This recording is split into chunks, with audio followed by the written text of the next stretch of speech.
할렐루야. 어느새 6월의 첫 주입니다.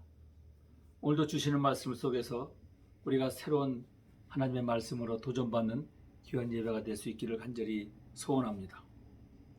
메시아이신 예수 그리스도의 탄생을 예언한 대표적인 예언자 중에 한 사람이 바로 이사야입니다.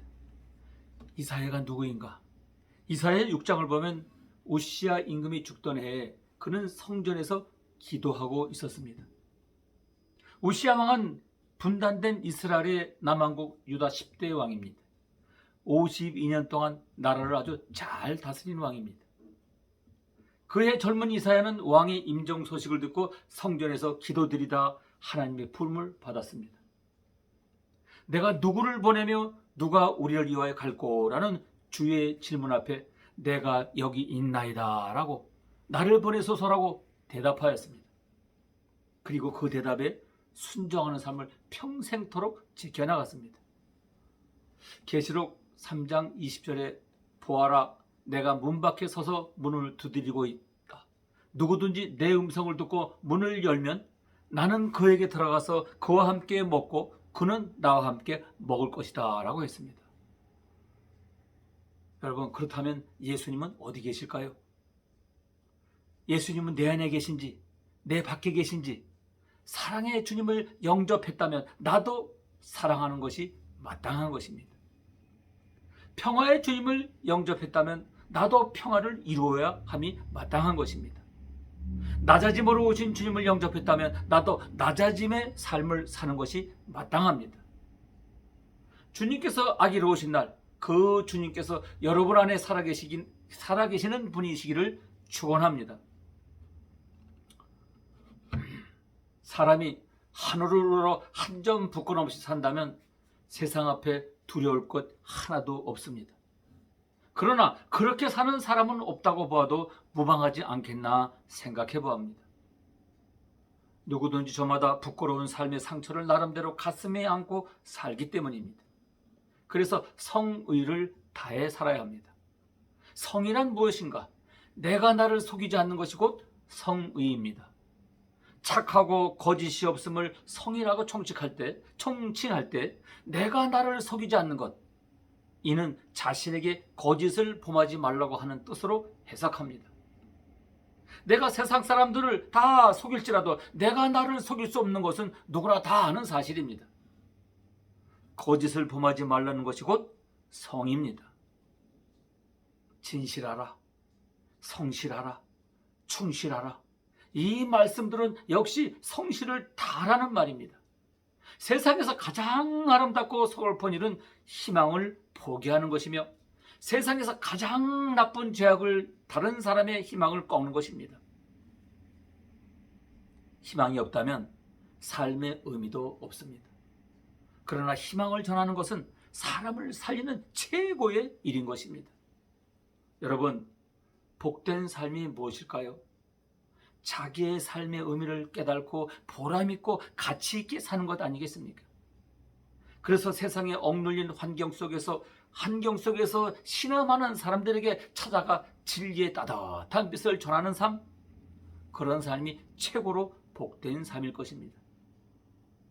그처럼 꿈과 희망으로 내 마음을 넓히고 내 이웃의 마음도 넓혀서 서로가 찾아갈 수 있는 여백과 공간을 허락하고 그것을 채워가며 사는 것, 그리고 서로에게 있는 장점을 격려하고 상대방이 아름답게 살도록 돕는 것, 그것이 바로 인간으로 오신 예수님을 닮는 삶을 따라가는 것 아니겠습니까? 요새 서비스 정신이 중요하게 여겨집니다. 그 중에 최고의 서비스가 있어요. 그것은 다른 사람의 장점을 발견해 격려하고 발휘하도록 돕는 일입니다. 그 서비스는 돈도 들지 않지만 사람을 사람답게 만드는 최고의 서비스입니다. 우리는 환경 너머에 계신, 사람 너머에 계신 하나님을 볼 줄 알아야 합니다. 그리고 하나님 안에서 내일을 향한 꿈을 꾸고 희망을 가져야 합니다. 그 꿈과 희망이 다른 어떤 것보다 우리를 확실히 달라지게 만들 것입니다. 오늘 본문은 이사야 선지자를 통해 하나님이 백성에게 주신 희망의 말씀, 이세의 가정에서 메시아가 나서 이 나라와 백성을 주실 것이라는 말씀입니다. 어렵고 힘들게 사는 사람들에게 희망의 씨앗과 같은 귀한 말씀입니다. 주님은 말씀하십니다. 마태복음 6장 22절에 내 보물이 있는 곳에 내 마음도 있다라고 하셨습니다. 저는 여기서 보물을 재물보다는 꿈과 희망으로 해석하고 싶습니다. 내 꿈이 있는 곳, 내 희망이 있는 곳에 내 마음도 있다고. 말도 꿈과 희망을 어디에 두냐에 따라서 우리의 삶은 달라지게 되어 있습니다. 이 한 주간도 항상 희망을 가지고 주변에 희망을 씨를 뿌리면서 사시기를 주님의 이름으로 축복합니다. 그러면 구체적으로 희망의 씨를 뿌리는 삶은 어떤 삶을 말할까요? 첫째로 약한 자에게 관심을 보이는 것입니다. 오늘날 사회엔 강자보다 약자가 더 많습니다. 그러나 모든 제도는 약자의 입장에서보다 자꾸 강자, 가진 자에게 유리하도록 만들어지는 것 같은 느낌을 받게 됩니다. 그럴수록 약자는 힘들어지고 사회는 점점 어두워져 가는 것입니다. 약자에게 특히 희망의 씨가 필요합니다. 그들을 위해 희망의 씨를 뿌릴 줄 알아야 합니다. 그런 태도 속에서 진리를 아는 시야가 열리고 행복과 보람도 주어지게 되는 것입니다. 역사학자 하워드 진이라는 사람이 이런 말을 했습니다. 가난한 자가 더 옳은 것은 아닙니다. 사람마다 각각 다릅니다. 그러나 가난한 자, 병든 자 편에 서서 삶을 무시하고 외면하는 사람은 영원히 정의가 무엇이고 진리가 무엇인지 알 수 없을 것입니다.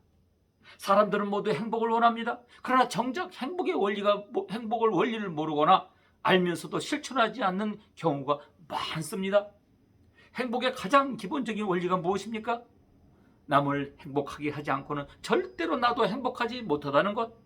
그것을 실천하면 되는데 그것을 실천하지 않고 어디에서 행복을 찾겠느냐는 것입니다.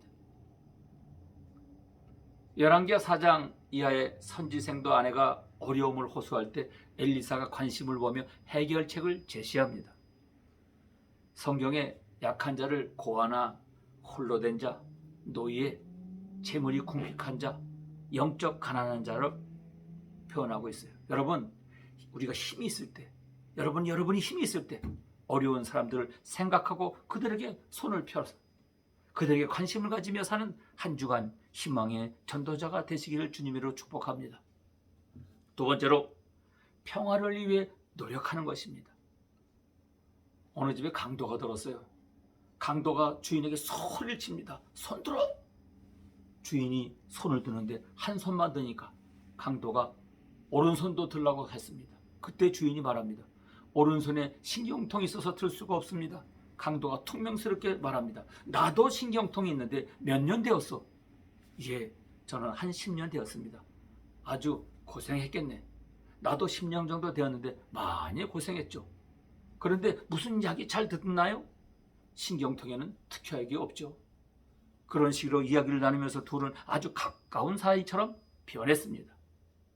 오 헨리가 지은 강도와 신경통이라는 단편에 나오는 이 얘기는 상대방의 처지를 이해하면 어떤 경우에도 대화가 된다는 교훈을 우리에게 주고 있는 귀한 말씀입니다. 오늘날 사회를 보면 어지럽고 곳곳에서 갈등과 싸움이 벌어지고 있습니다. 코로나 바이러스 후 사회는 더욱 혼탁해져 가고 있습니다. 정말 평화가 그리운 시대. 그런데 진정한 평화는 어디에서 올까요? 상대방의 위치에 서서 상대방을 이해하는 마음을 가질 때 평화가 생깁니다. 주님께서 원하시는 평화는 무력의 힘이나 희생의 강요에 의한 평화가 아닙니다. 주님께서는 상대방의 입장과 가치를 존중하면서 생기는 평화를 원하십니다. 그렇게 상대방을 이해할 수만 있다면 갈등은 사라지고 평화가 찾아오게 된다는 것이죠. 오늘 우리는 다른 것으로 이해해주는 자세를 가져야 합니다. 다른 것으로 이해해주는 자세가 필요합니다. 너는 왜 이 모양이야? 라고 하지 말라는 것입니다. 내가 생각하는 모양만 진리라고 생각하면 분쟁은 끝이지 않을 것입니다. 성공하는 사람들의 7가지 법칙이라는 베스트셀러가 있습니다. 그 책에서 저자 스티븐 코비는 아주 중요한 이야기를 합니다. 성공한 사람들은 대체적으로 윈윈 전략을 쓴다는 것, 상대방에게 패배감을 안겨주는 승리는 진정한 승리가 될 수 없다. 아무리 경쟁자일지라도 상대방을 파트너로 여길 줄 알아야 한다는 것이죠. 그렇게 나도 이기고 상대방도 이기는 평화가 가장 바람직한 평화인 것입니다. 히브리서 12장 14절에 모든 사람으로 더불어 화평을 쫓으라고 말씀하시는데, 세계 곳곳에는 테러와 분쟁과 전쟁 등으로 평화롭지 못한 상태가 널려있는 오늘 상황입니다.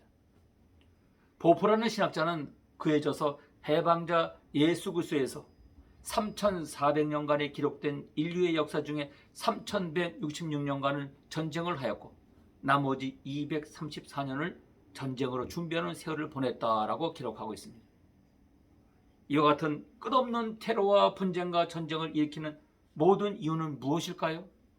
첫째로 우월감을 들 수가 있습니다. 남보다 우월하다는 이 우월감이 남을 지배하려 들고 정복하려 들고 무시하기 때문에 싸움이 되는 경우가 많다는 것입니다. 또 다른 하나는 열등감입니다. 자신의 열등감은 패배주의로 흐르기도 하지만 더 약한 자를 향한 폭력과 싸움으로 나타나기도 하고 우월한 자들에 대한 이유 없는 미움에서 오는 갈등의 결과이기도 합니다. 현대인들 중에는 화평과 기쁨을 잃어버리고 사는 사람들이 너무나 많습니다. 샬롬과 안녕을 잃어버리고 사는 사람이 너무나 많습니다. 우월감으로 살아가는 사람은 우월감을 가진 사람으로서 잔인하고 폭력적이며, 열등감을 가지고 있는 사람은 또한 열등감을 가지고 있는 사람으로서 아주 폭력적입니다. 믿는 사람들은 한 수 높은 고수의 삶을 살아야 하는 것입니다. 그래서 무슨 일을 해도 모두를 유익하게 하는 방법을 생각해야 합니다. 지식은 조금 부족해도 괜찮고 이해력이 조금 떨어져도 괜찮습니다. 그러나 평화를 위해 상대방을 이해하려는 자세를 가지고 우리가 하루하루를 살아가야 될 줄로 믿습니다. 세 번째로 하나님과의 바른 관계가 필요합니다. 하나님과의 바른 관계를 갖는 것입니다. 마태복음 5장 13절에 너희는 세상의 빛과 소금이다라고 했습니다. 희망의 씨를 뿌리려면 기본적으로 하나님으로부터 빛을 받아야 하는데, 오늘 우리의 영혼은 희망의 빛을 추구하는 전기 코드와 같기 때문에 하나님과 연결되지 않으면 오늘 우리에게 진정한 희망의 빛이 나올 수가 없는 것입니다. 거룩한 불이 우리에게 있어도 코드가 하나님께 꽂히지 않으면 헛수고를 하는 것이죠. 하나님께 기도하지 않고 하나님의 은혜와 하나님의 도우심을 없이 어떻게 거룩한 십자가의 불을 밝히는 희망적 존재가 되겠습니까? 그러므로 우리는 항상 나는 정말 하나님을 믿는가라고 반문해 보아야 합니다. 여러분들에게 정말 하나님을 믿고 하나님을 인생의 해답으로 알고 계십니까? 지식적으로 관념적으로 아는 것이 아니라 살아계시는 하나님을 알고 계십니까? 하나님에 대해서는 지식적으로 아는 사람들이 많은데 하나님을 만나서 인격적으로 아는 사람은 많지 않은 것이 오늘 현실입니다. 심한 가뭄이 한국을 휩쓸 때가 있습니다. 전 국민이 동원되어 양수기를 다 동원됐지만 땅은 무섭게 갈라지고 있습니다. 한 해 농사를 다 망친 줄 알았는데 어느 날 갑자기 억수 같은 비가 쏟아졌어요.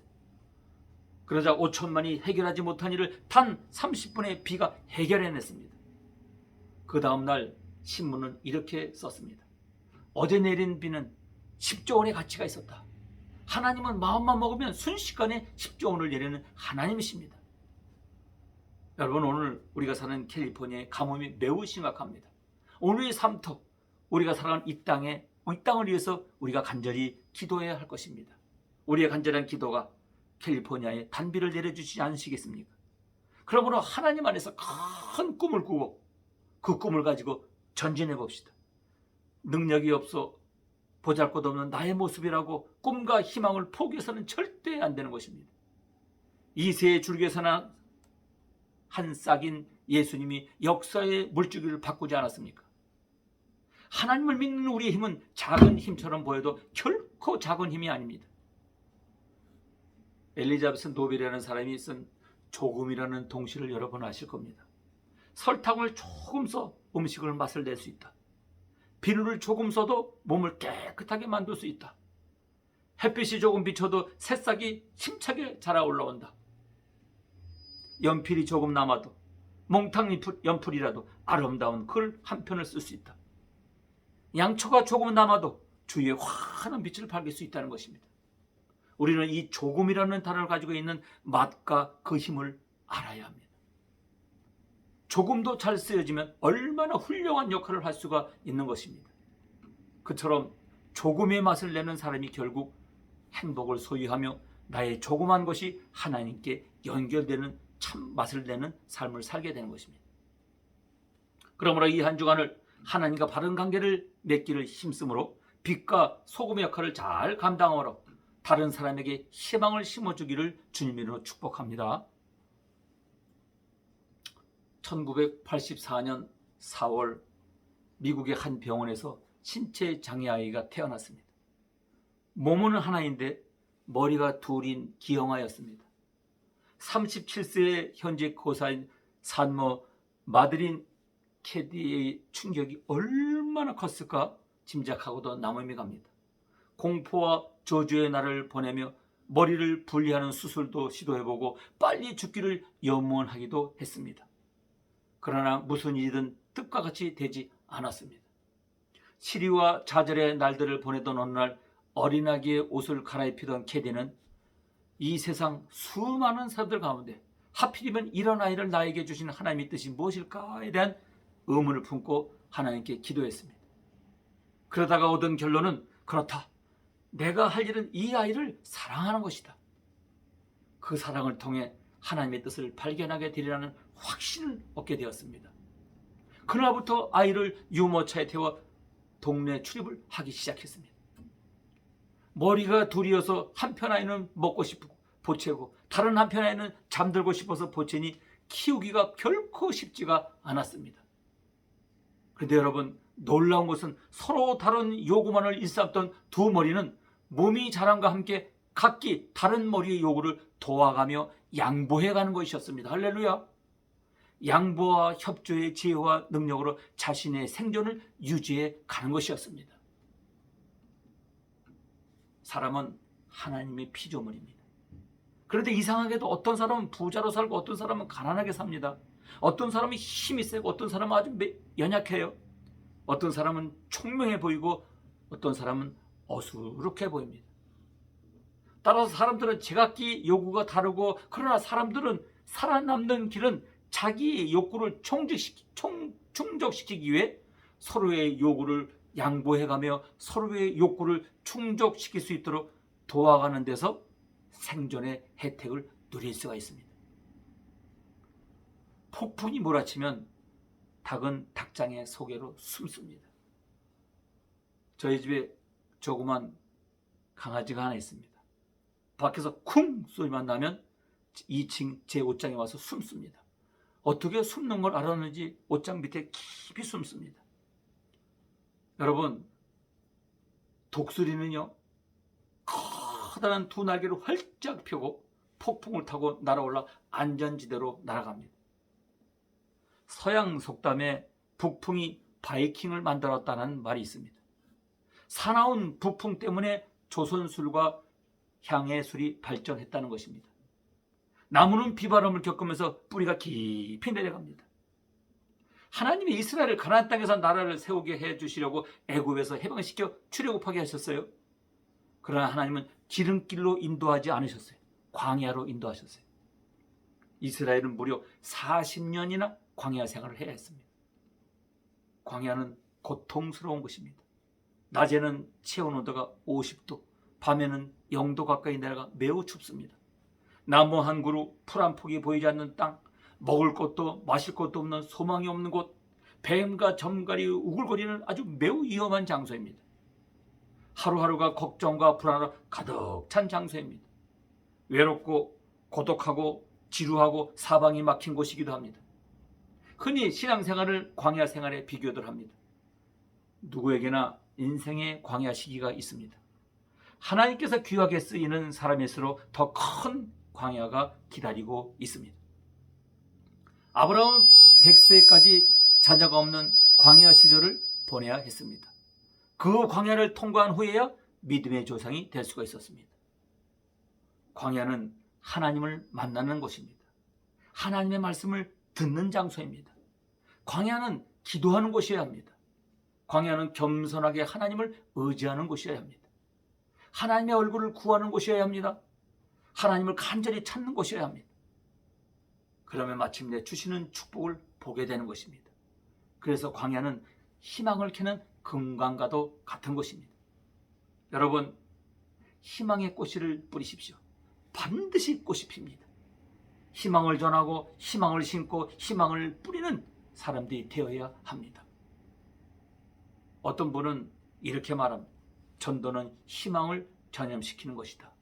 여러분, 이 어려운 시기에 예수님처럼 희망에 전염시키는 분들이 되십시오. 여러분, 2021년도가 그저 행복이 보장된 해가 아닙니다. 작년의 아픔이 아직 남아있기도 하고 힘든 삶이 연속되기도 하고 풀어야 할 문제가 아직 내 앞에 놓여있기도 합니다.